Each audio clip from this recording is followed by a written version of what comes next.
नमस्कार दोस्तों, कैसे हैं आप सभी लोग। होप कि सभी लोग अच्छे ही होंगे। आज हम लोग उत्तर प्रदेश करंट अफेयर जून 2020 का लेकर हाजिर हैं, जो हिंदी मीडियम में होगा। अभी तक हम लोग मई तक का डिस्कस कर चुके हैं। आने वाले समय में हम लोग इसके ऑब्जेक्टिव भी लेके हाजिर होंगे। ऑब्जेक्टिव भी मतलब सॉल्व कराए जाएंगे। तो अभी हम लोग डिस्क्रिप्टिव ही देख रहे हैं। तो चलिए चल के देखते हैं जून का करंट अफेयर यूपी के लिए।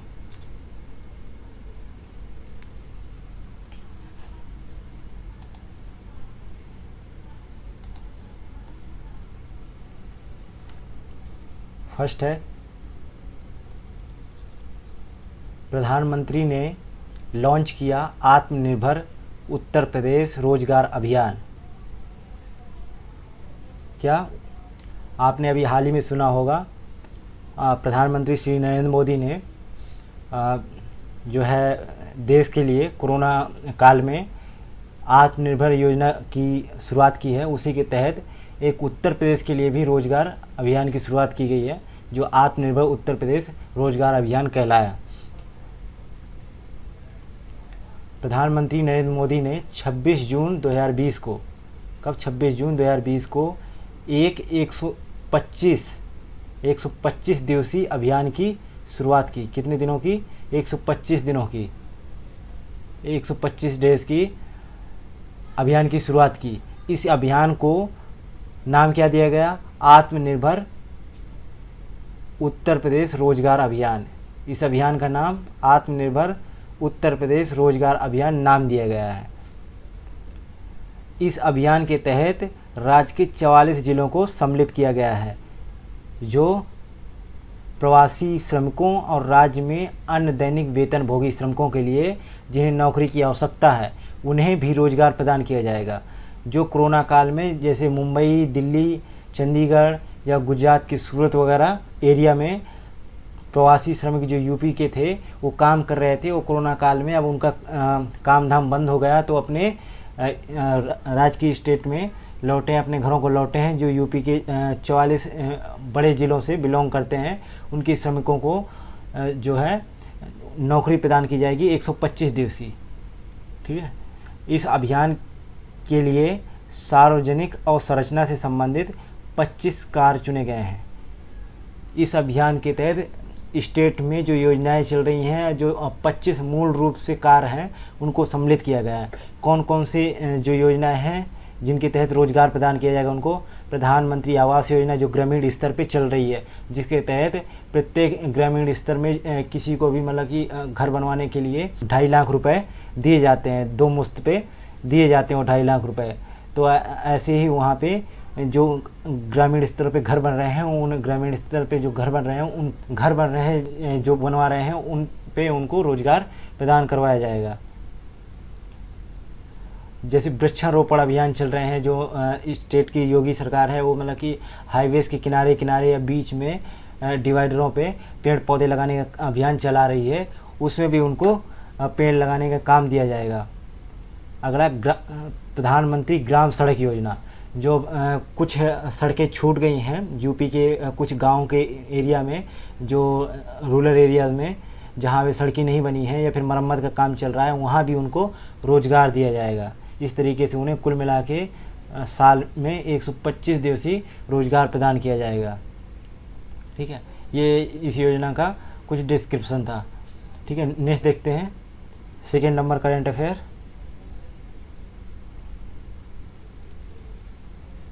कुशीनगर हवाई अड्डे को अंतर्राष्ट्रीय हवाई अड्डा घोषित किए जाने की स्वीकृति प्रदान कर दी गई है।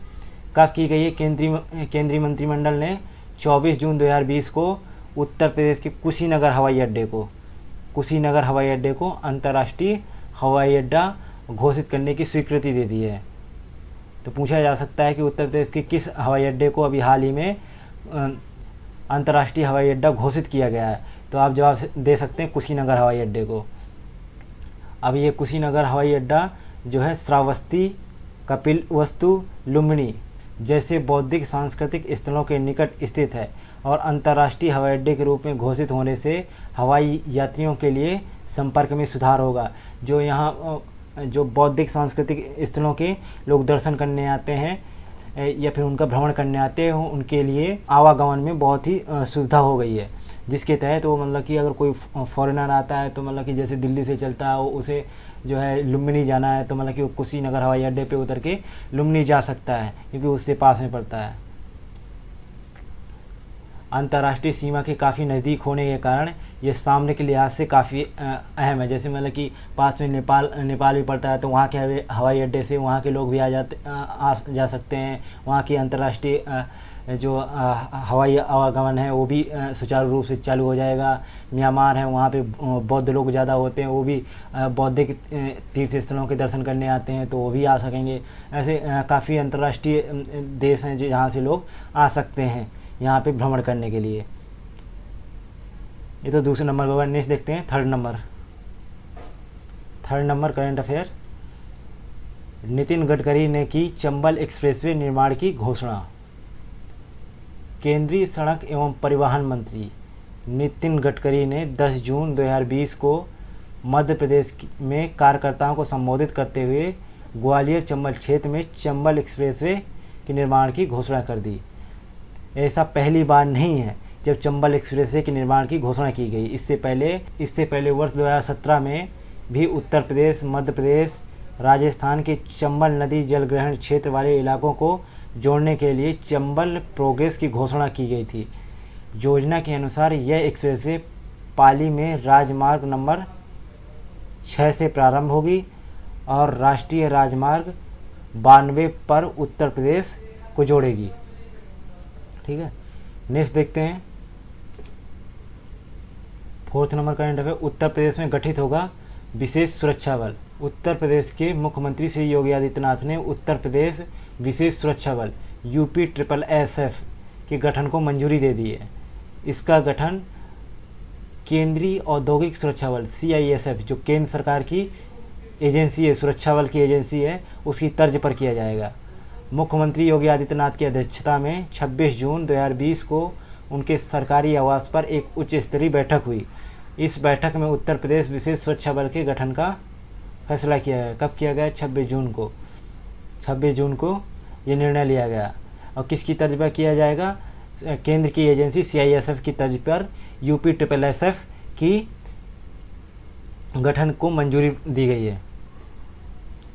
मुख्यमंत्री योगी आदित्यनाथ ने अपर मुख्य सचिव गृह अवनीश कुमार अवस्थी व DGP हितेश चंद्र अवस्थी को इस बल के गठन की प्रक्रिया शुरू करने का निर्देश दिया है। अब ये विशेष सुरक्षा बल कहाँ कहाँ तैनात किया जाएगा इसकी बात कर लेते हैं। विशेष सुरक्षा बल का प्रयोग मुख्य रूप से मेट्रो, एयरपोर्ट, औद्योगिक इकाइयों, बैंकों, वित्तीय संस्थानों, ऐतिहासिक धार्मिक स्थानों और जिला अदालतों में किया जाएगा। मुख्यमंत्री योगी आदित्यनाथ ने कहा कि उत्तर प्रदेश विशेष सुरक्षा बल की स्पेशल ट्रेनिंग भी करवाई जाएगी। उन्हें आधुनिक सुरक्षा प्रणाली और उपकरणों की जानकारी भी दी जाएगी।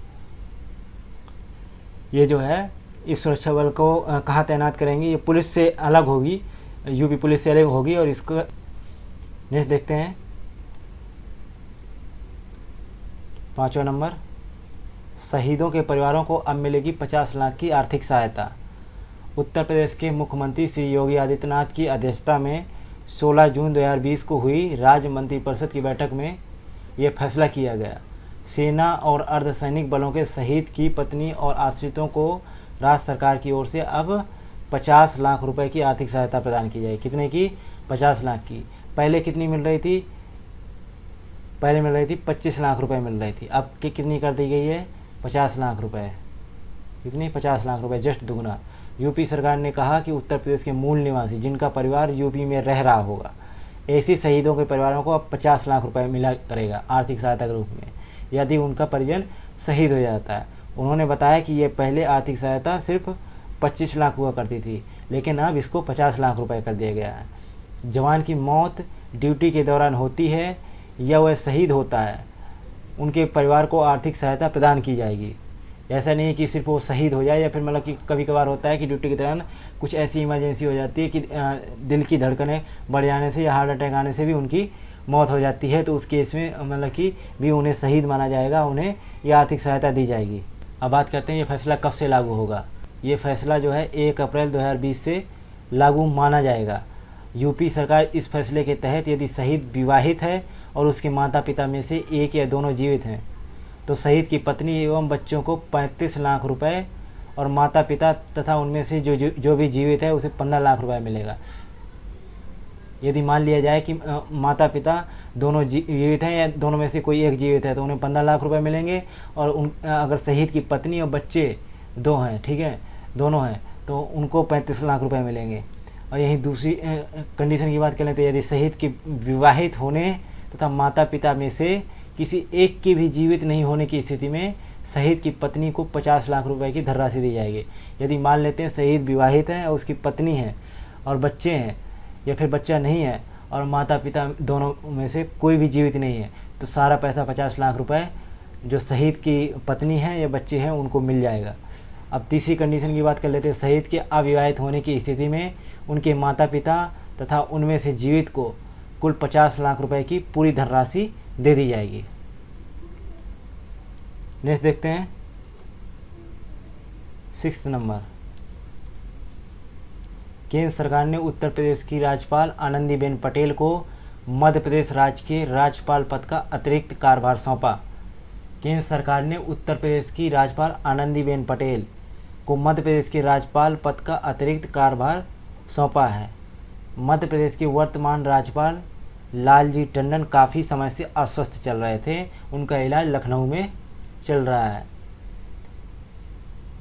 वे इससे पहले मध्य प्रदेश की राज्यपाल तथा गुजरात की पहली महिला मुख्यमंत्री भी रह चुकी हैं। क्योंकि बात कर रहे हैं आनंदीबेन पटेल की, जो मतलब कि पहले मध्य प्रदेश की राज्यपाल भी रह चुकी हैं। उसके बाद उन्हें यूपी का राज्यपाल बनाया गया था, लेकिन उससे भी पहले वो नरेंद्र मोदी जी के यहाँ केंद्र में आ जाने के दौरान वो गुजरात की पहली महिला मुख्यमंत्री भी बनी।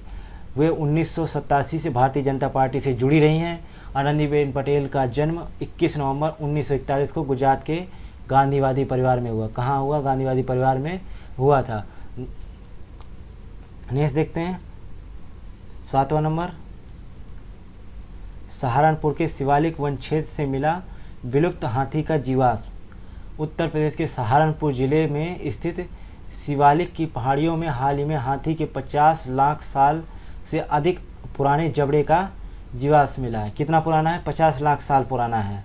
और क्या मिला है? पुराने जबड़े का जीवाश्म मिला है। वन विभाग और विश्व वन्य जीव कोष WWF के सर्वेक्षण में यह जीवाश्म हिप्पोपोटेमस व डायनासोर के समकालीन हाथियों की स्टेगोडॉन प्रजाति है। कौन सी प्रजाति है? स्टेगोडॉन प्रजाति है। और ये कितना पुराना है? 50 लाख साल पुराना है।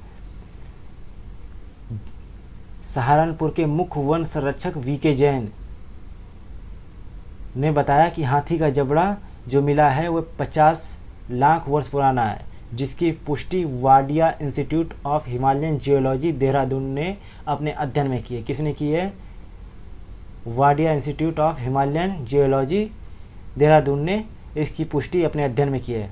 उन्होंने बताया कि यह फॉसिल्स हाथियों के पूर्वजों का है, जिसको स्टेगोडॉन के नाम से भी जाना जाता है। इस इंस्टीट्यूट के वैज्ञानिक डॉक्टरों ने इस रेंज में पाए जाने वाले विभिन्न फॉसिल्स पर पहले अध्ययन भी किया हुआ है। इसलिए उन्होंने अपने अध्ययन के अनुसार बताया कि ये जो फॉसिल्स है ये 50 लाख वर्ष पुराना है। ये जो है जून का करंट अफेयर था और इसके ऑब्जेक्टिव आपको कुछ ही दिनों बाद मिल जाएंगे। पूरा हम लोग 1 साल का ऑब्जेक्टिव बना रहे हैं। तो जो भी मतलब कि अभी अक्टूबर में एग्ज़ाम होगा, पिछले अक्टूबर से इस अक्टूबर तक का जितना भी करंट इकट्ठा होगा यूपी स्पेशल का, उसके सारे MCQ कम से कम 200 से 250 के बीच में बनेंगे। वो सारे आपको अवेलेबल हो जाएंगे। ठीक है, तो आप करंट अफेयर भी पढ़ते रहिए, ऑब्जेक्टिव भी एग्जाम से पहले देखिए। अभी कुछ दिनों बाद जो बजट है यूपी का उसके भी MCQ, अभी उत्तर प्रदेश का बजट है उसके भी जो है 63 MCQ आपको उपलब्ध हो जाएंगे वीडियो के रूप में। तो आप ऐसी और एजुकेशन वीडियो देखने के लिए आप देखते रहिए exam of affair YouTube channel. Please हमारे चैनल को सब्सक्राइब कीजिएगा, वीडियो को लाइक कीजिएगा और वो जो घंटा लगा है उसको पीट के जाइएगा। मिलते हैं अगले वीडियो में। Thank you.